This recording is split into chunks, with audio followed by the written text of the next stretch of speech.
Good day, my Kardec Radio spiritual friends.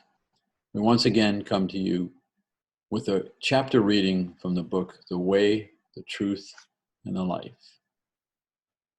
authored by the Spirit Emmanuel through the mediumship of Francisco Candido Javier. Today's chapter reading is number 67, entitled Those Living in the Beyond. The New Testament quote is recorded by Luke chapter 9, verse 30. And two men, Moses and Elijah, were talking with him there. Emmanuel presents to us, perhaps defending certain interests of the clergy, many religious groups claim that the gospel offers no basis for communications between human beings and the discarnate spirits who have gone before them into the great beyond. However, in this passage from Luke, we see the Master of Masters talking face to face with two spirit beings that had come from the invisible realm, to which the grave is the entranceway. Moreover, on several occasions, we find Christ interacting with troubled or wicked souls to relieve the suffering of their unfortunate victims.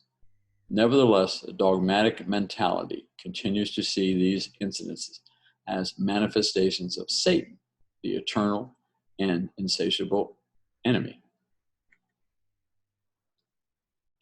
In this instance, however, something sublime happened on Tabor.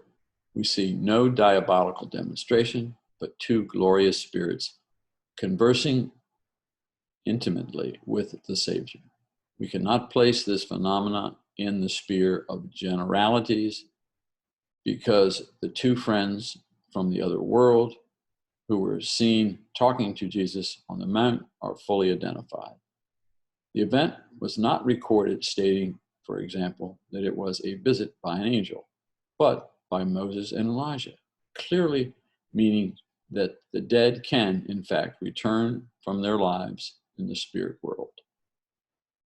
Emmanuel captures our attention once again, as he normally does, and pointing to pure evidence set forth in the New Testament, indicating that spirits do communicate with us. And we understand, as he mentions, that when Christ had convinced the spirits lacking in the good to leave their incarnate brothers alone, they followed his advice. And this was seen as Christ getting rid of Satan, the devil. Again, it's evidence of the communication with the spirit world to the physical plane. However, that mentality continues to this day to be forbidden, and it's very unfortunate because we're always directed by the spirits. Every one of us has a particular mediumship, some of us at a very low level of that particular talent, but many of us have a very high level of mediumship capability. This is a very powerful proof of that communication capability. Whereas in the day-to-day situation that many of us experience, ours is more of a subtle.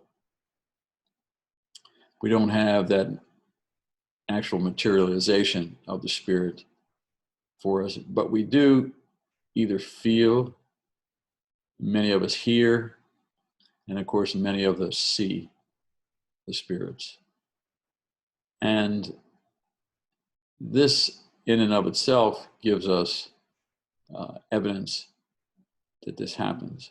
Of course, from a spiritist literature and perspective and philosophy and science, we are very aware of this communication that's constantly going on through various mediums. And of course, to people that don't have their particular mediumship fully developed, but that feeling or knowing or intuition is there because that spirit is somehow communicating with us, albeit, as I said earlier, subtly.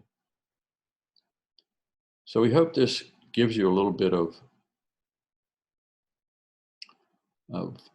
reassurance and, I should say, evidence to point to people that you might get into a discussion with, because being a spiritist, we are very much required to do this. We're encouraged to share the message, not to try to convert anybody to Spiritism, but just to make them aware of the fact of the nature and the origin and the role of the spirits in our lives. I think people understand that this happens, but because we were not raised, so many of us, without the spiritual aspect, that there's this hesitancy to accept it, and we're encouraged to help people to understand that this happens on a constant basis, and that that mentor spirit or guardian angel is with you from the time you are born to the time you die, there to help you. It's at your beck and call, just like God surrounds us with his infinite love at all times. It's his personal guidance that we have available to us, and we should take advantage of it and use it, because they love to help us. All we have to do is thank them. With that, we will wrap up this particular chapter reading, wishing you many blessings during this time of the COVID-19 virus, and continue to trust in God and pray as often as possible for all those that have the illness, all those that are taking care of them, all those people that may be in prison, and all those refugees. There's so many people to be concerned about it. And to just keep in mind from time to time throughout our day, and to be so humble and grateful for the position that we're in at this time. So, good day to my Cardiac Radio Spiritist friends.